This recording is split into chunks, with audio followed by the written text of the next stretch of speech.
Good morning to all of you. Thanks for the support over the period for the 31 days of wisdom. I want to encourage you as we are live on Facebook, WhatsApp. The links are available. You can share them with others. You can encourage others to join. Last week we looked at Proverbs chapter 4. And we learned certain wisdom from Proverbs chapter 4, where the Bible was encouraging us on the path of righteousness and the benefits of wisdom, and giving us certain advice why we should rather choose to be righteous than allow ourselves to be on the evil path. And I want to also encourage you in that same line, because sometimes evil is very, very expensive when you look at it in the long run. Because, take for example, if you have to study to pay for an exams, and if you have to study for an exams and you don't pass, look at even the WASI, how people struggle today, do all kinds of payments and the rest just to find their way out. It should tell you that if we don't do this right and once and for all for ourselves, we are going to have all these challenges that many people face day in and day out. Okay, so what does Proverbs chapter 5 tell us? It says, "My son, attend unto my wisdom, and bow thine ear to my understanding." Okay, in the Good News also says, "Pay attention, my son, and listen to my wisdom and insight. Then you will know how to behave properly, and your words will show that you have knowledge." And your words will show that you have knowledge. That is the addition of the verse 2. So, you remember from last week I was saying that one thing that Proverbs keeps telling us is to listen, pay attention, give our mind to wisdom, give our heart to wisdom, allow wisdom to reign in our hearts. Proverbs keeps exhorting us many of the things that are necessary for our lives, as much as wisdom is concerned. Now, one thing we have to know is how to behave properly. And it matters a lot, because everywhere you go, people look at you. It's your behavior they will assess. They will not be assessing so many other things, but your behavior. When somebody goes out and doesn't behave well, that is what we really remember. So proper behavior is very, very, very, very necessary. And that is why Solomon is exhorting us over here to pay attention and listen to wisdom and understanding so that we can behave properly. That's one. And two, your words will show that you have knowledge. Your words will show that you have knowledge. Some people, when they speak, you want to listen. Some people, when they speak, you don't want to listen. Simply because of wisdom and understanding of life. Sometimes it's interesting that young people who are wise will have to advise old people. That is why this one says, behave properly. This version says, that thou mayest regard discretion. And it's also in the same line as behaving properly, because when you exercise discretion, basically you know when to behave in a certain way. When you are with your friends, you can let down your guard and other things, especially if you know these are my real friends. But when you step out in public, you have to know how to handle yourself. It's very, very important. When you are at home, there are certain things you can do. And I'm not saying that your behavior at home and your behavior outside home should be different. That is a lack of integrity.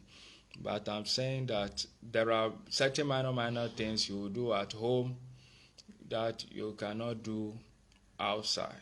You do with your wife, you cannot do outside. Example, you may be married. At home, you can touch your wife in certain ways, but when you go outside, you have to exercise some discretion because maybe there are children around watching you and stuff like that. So it's very, very important for you to think about it very well. Then Solomon jumps in on the verse 3 to talk about the strange woman of chapter 5. And let's listen to what it says. For the lips of a strange woman drop as honeycomb, and her mouth is smoother than oil. But her end is better as wormwood, sharp as a two-edged sword. Her feet go down to death, her steps take hold on hell. Lest thou shouldest ponder the path of life, her ways are movable, that thou canst not know them. Hear me now, therefore, O ye children, and depart not from the word of my mouth.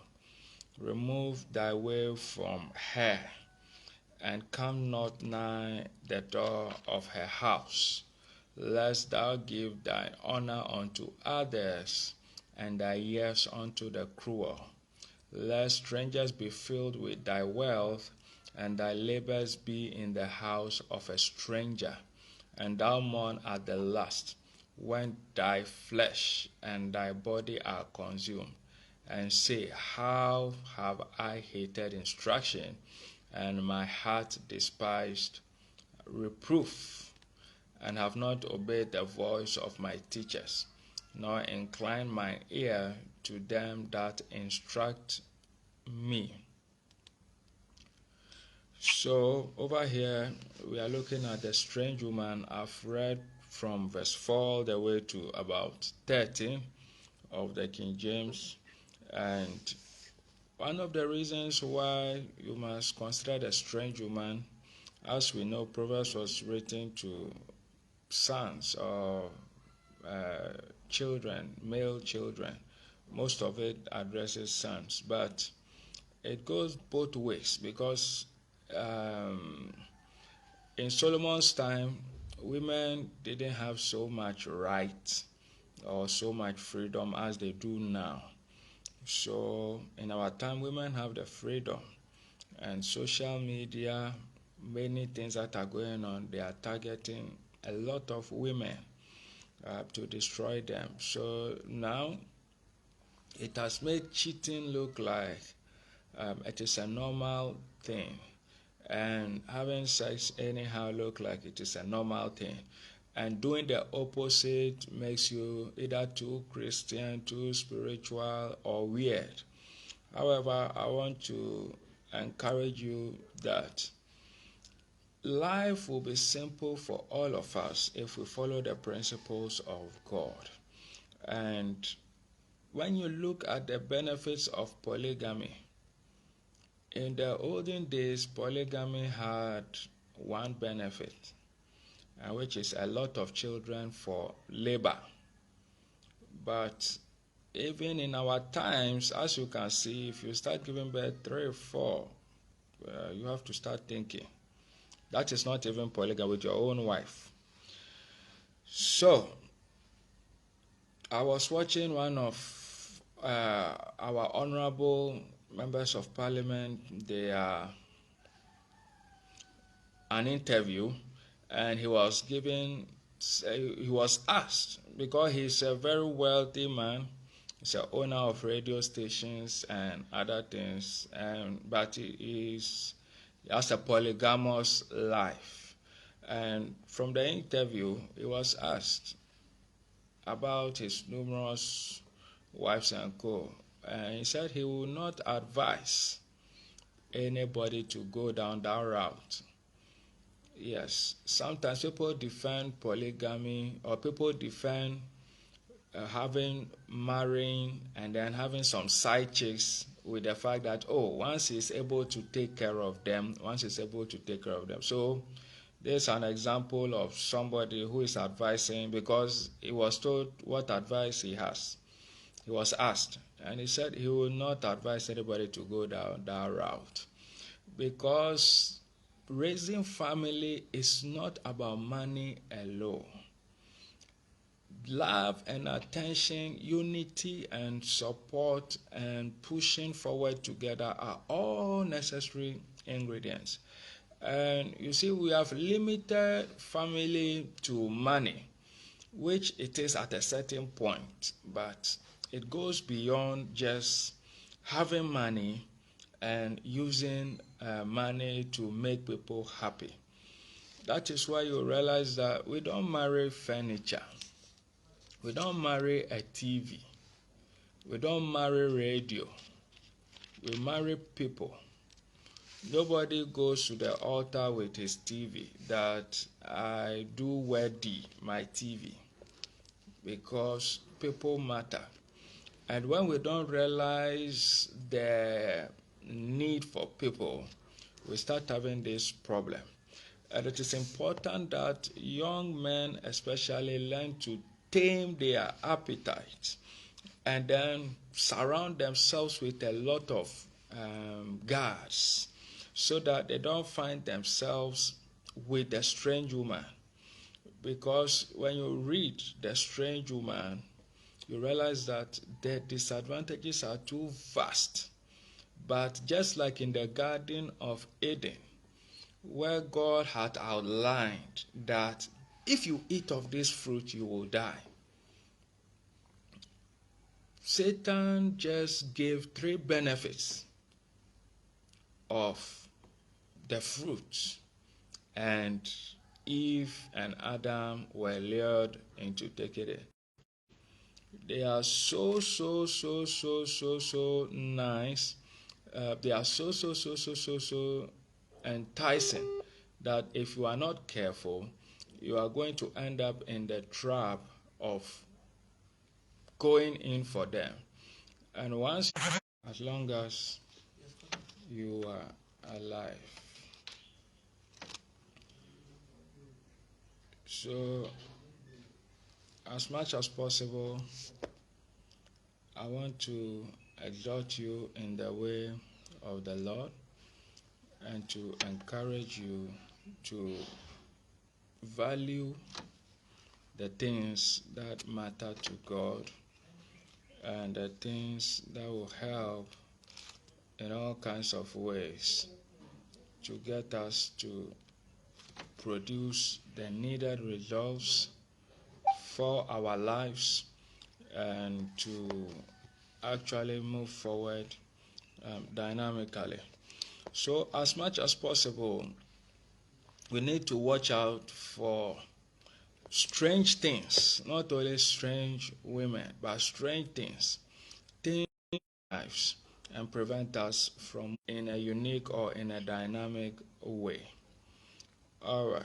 Today we seem to be having a lot of network connection issues, but let's be strong to the end. The scriptures say that for the lips of a stranger, let me take it from the Good News. It says, the lips of another man's wife may be as sweet as honey, and her kisses as smooth as olive oil. And this is the enticing component when the bait is set for you. Because, people make investments into their marriage, invest into their wife's beauty and the rest. I know why Solomon is saying this over here. Usually,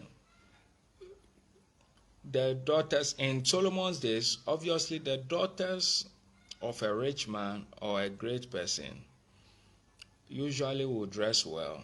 The wives will also be well taken care of, because in those days, how you treat your wife or your wife's demeanor, whether you treat them well at home or not, but when you come out, it's what people will be looking at. Even in our days still, that is what people look at. And that is why many people come out and they pretend that all is well. But the Bible is making us understand that, and that is how it is. But it's because of social media and all kinds of things and independence and all other things. Many women look good. They look very good and attractive. I was on X platform and I was surprised that somebody would just post a picture and I don't know whether to call it asking for appreciation or asking for acknowledgement. She was saying that, what do you think about me?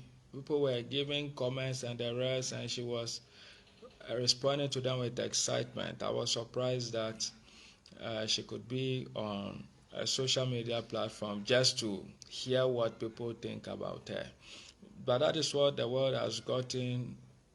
That is where the world has gotten to, where people seek all kinds of acknowledgement from others by posting pictures of themselves and other things like that. But I want you to know that all these things should not be our focus because it can deceive you. But when it is all over, she leaves you nothing but bitterness and pain. And that is what happens when you follow people that lead of destruction.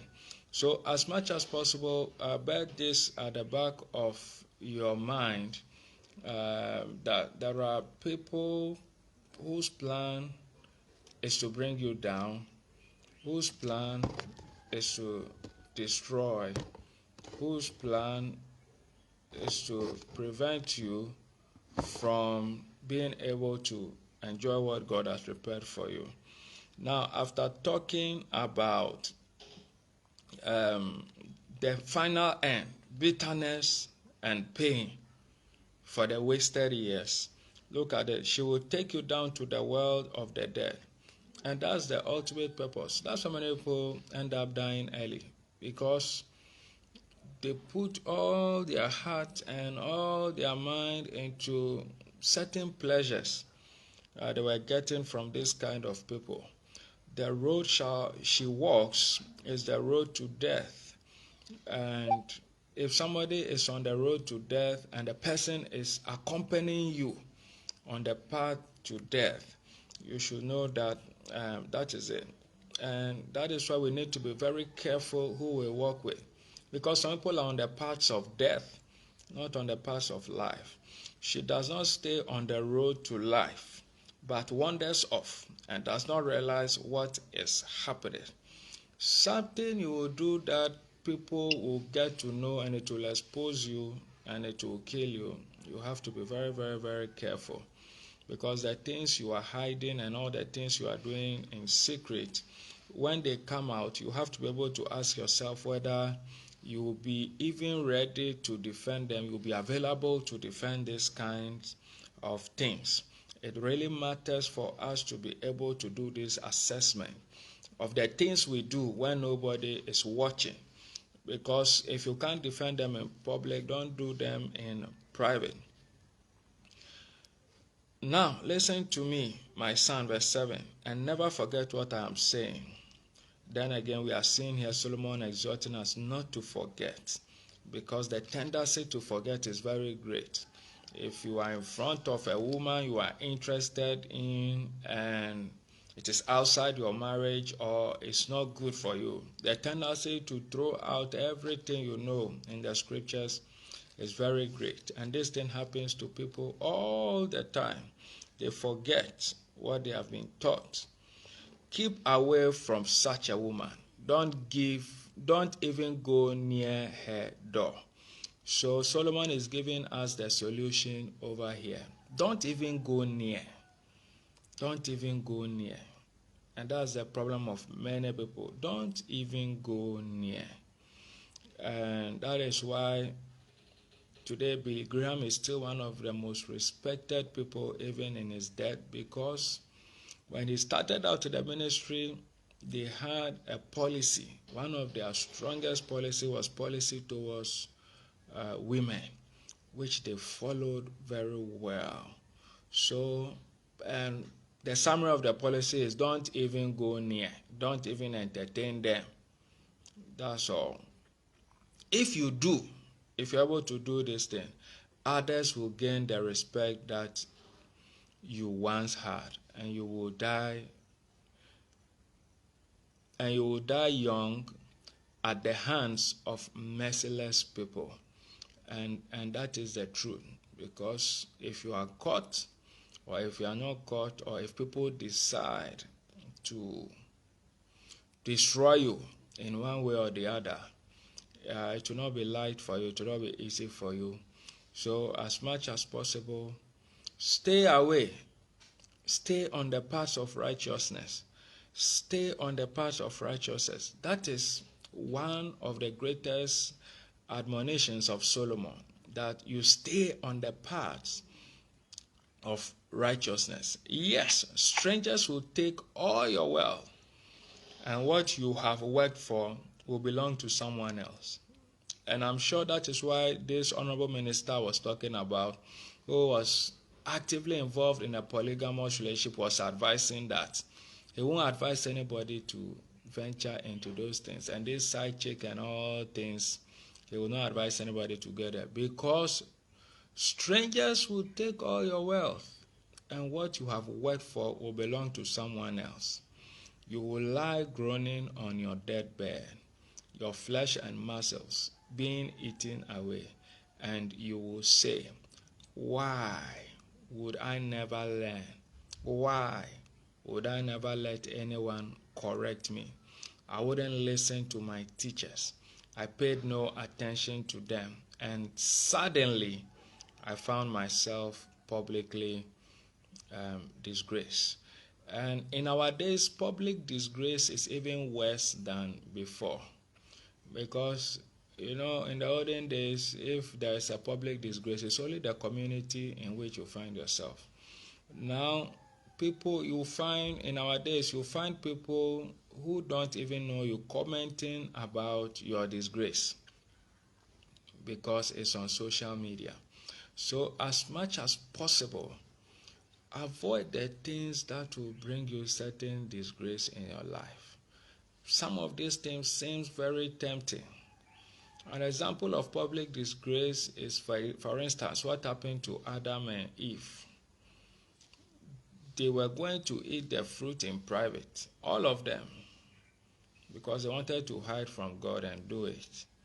But at the end of the day, their disgrace is still resounding up till now, because we always make reference to them. That is even not on social media. How much more when you fall? So as much as possible, you must be strong, and don't go near the things that can destroy you. Don't go near fire. When you play with fire, it will burn you. And we have to have that mindset when we are dealing with certain people in our lives, when we are dealing with certain situations and things in our life. Because you may think that, nobody is seeing, nobody is hearing, nobody is seeing, nobody is hearing. That one day it will come out. Now, verse 50 says, be faithful to your own wife and give your love to her alone. You see, it didn't start by saying, love your wife, and then that's all. It says that be faithful to your own wife first. Then it continued by saying, and give your love to her alone. So, as I've always said, faithfulness is a decision. In the ministry, faithfulness is a decision. That is why you shouldn't allow people to blackmail you with their service. If they can't serve, they should go. If somebody will be faithful, they will be faithful. You don't have to do any gymnastics for people to be faithful, because faithfulness is always a choice. And when you are faithful, automatically you will think about ways to love, which is very, very important. It doesn't necessarily mean that you will love, but faithful people always find a way to make sure that they are loving genuinely, and they are putting in the necessary effort to make what they are doing work. So as much as possible, the Bible is encouraging us to be faithful to our wives, because it is not easy to be faithful, and give your love to her alone. Verse 16, children that you have by other women will do you no good. Children that you have by other women will do you no good. So as much as possible, this is Solomon's advice, that the children that you have by other women, they will do you no good.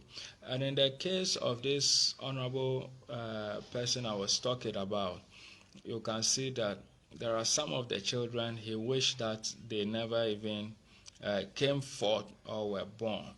So you need to concentrate, be with the one you have to be with, and be faithful. One of the virtues that are very rare, or is very rare in our time, is the virtue of faithfulness, where Proverbs says, drink waters out of thy own cistern, and running waters out of thy own well. And you see that the first question that will come, how long will you have to drink from that same well? How long will you have to even be with that same woman? Because every woman will pass through phases, from being extremely